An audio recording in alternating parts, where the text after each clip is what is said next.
common sense recap of the day's biggest stories. It's John Catsimatidis and Rita Cosby. Katz and Cosby on 77 WABC. Joining us is another great friend of the show, Victoria Coates, former Deputy National Security Advisor under President Trump. Victoria, things are so bad. They just evacuated the U.S. Embassy in Kyiv because they said they have some information that there might be some attack. What is Biden doing with the long-range missiles into Russia? And he's only there for 2 months. No, Rita, this is a crazy situation. And I just want to give a quick shout out to my friend and former colleague, Matt Whitaker. I mean, I think this is a great appointment to NATO. I'm sure all the right people in Europe are applauding a strong pro-Trump voice coming to the alliance, and all the right people are crying into their Sauvignon Blanc this evening. So I think this is a great development. But this is so deeply concerning because Joe Biden himself in September of 2022 said he wasn't going to give the Ukrainians this capability because it could start World War III. And now suddenly, as you say, with 30 days left, this is a good idea. Who thought it through? Why is it a good idea now?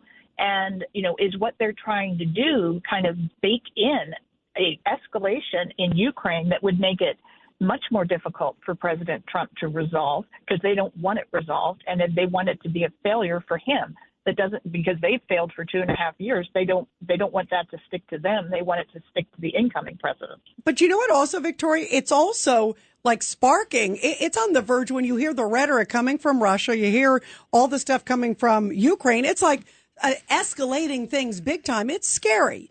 And it's also on the verge of like a World War III almost.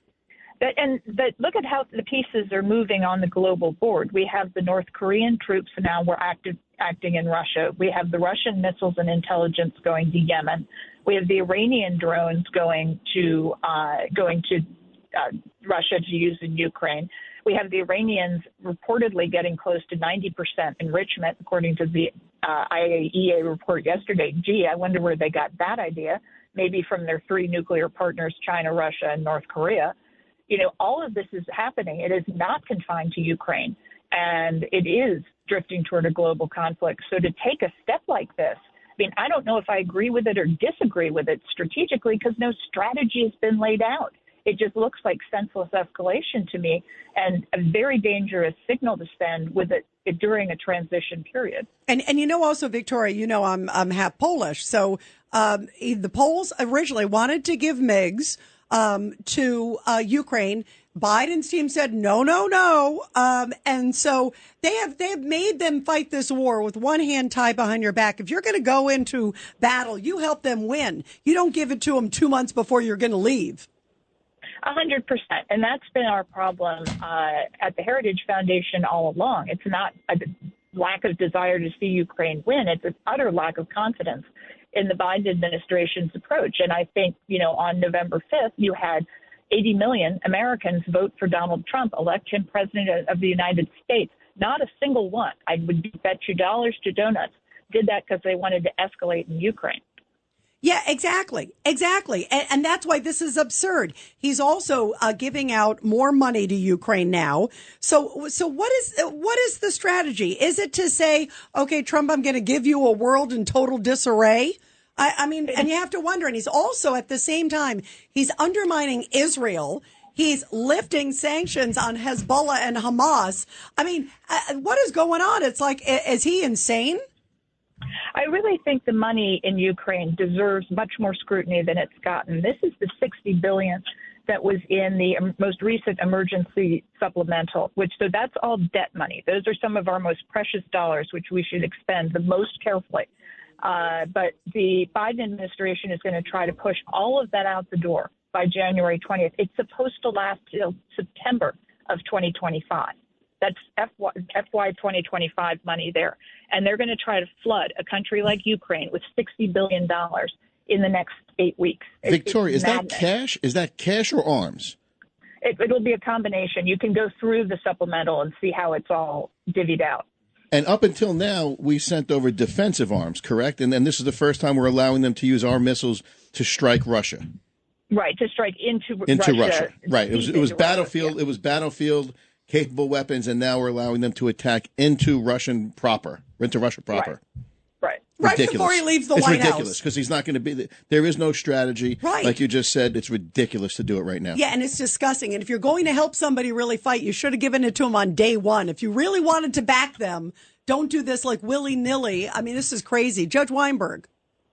Victoria, good to talk to you. Let me ask you a question. The hostility of the United Nations and the different organizations to Israel, what should Trump do about it, given Biden's pushing now to make it even more unfavorable for Israel? Yeah, Judge, I mean, thank you for that question. I think it's critical. And the disgusting anti-Israel bias in the United Nations is obviously has a long and undistinguished history. But there is all sorts of both general and individual defunding we can do that will literally close down some of these elements of the UN, because the United States is by far and away the largest and most reliable funder of them. So I would assume that's where they're going to start. The impulse is to say defund the entire thing. I'm fully supportive of that. There is support for it in Congress. They may find it more sort of easy to go agency by agency, but I would almost like to have a kind of a DOGE arrangement for the United Nations. And if they could find anything that's worthwhile in that cesspool, I mean, maybe we would want to save it, but I think that we should demand return on American investment. And so far, we've gotten absolutely nothing. So I'd go after the money. I can't wait for Lee Stefanik to get to the UN because, by the way, our friend of the show, Suzanne Miller, was talking with us earlier, Judge, about this mob of Hamas supporters that were rioting in a Jewish residential neighborhood in Brooklyn just recently. It's like these things are happening all over the place. So I can't wait for her to be a new sheriff in town. But what the point being is they say, well, they're anti-Zionist. No, they're anti-Semitic. This is anti-Jewish. And anti-American in many cases. Yeah. Absolutely. 100%. I mean, those rioters were marching through saying, whose streets are streets, through an Orthodox neighborhood. And so they're making their intentions very clear and critical that we say it. It's here in America. I mean, when we saw them drag those American flags down in front of Union Station over the summer, those were American flags. This is not an Israeli issue. It's not a Jewish issue. Well, I can't wait. I think the world can't wait soon enough for somebody with strength and clarity and support of Israel that is clear and unwavering. Tomorrow, it's only 59 more days of President Biden. The final countdown. It's going to be the final countdown. 59 long days, John. Victoria, might have some white knuckles. Well, I think, Victoria, President Putin is smart enough not to do anything stupid in the next 59 days. That is my hope as well, John. Hopefully, I just don't trust the guys on our side. Yeah. Scary. It's scary, the stupidity. I mean, remember what Secretary Gates used to say? He doesn't know of a single decision that President Biden has ever made that was correct. Well, we still don't know. Yeah, we still haven't seen one. And to make these decisions 60 days before he's not president anymore, it's really stupid. It is. It's dangerous. Thank you, Victoria. We love you. Thank you, Victoria. Thank you. Talk soon.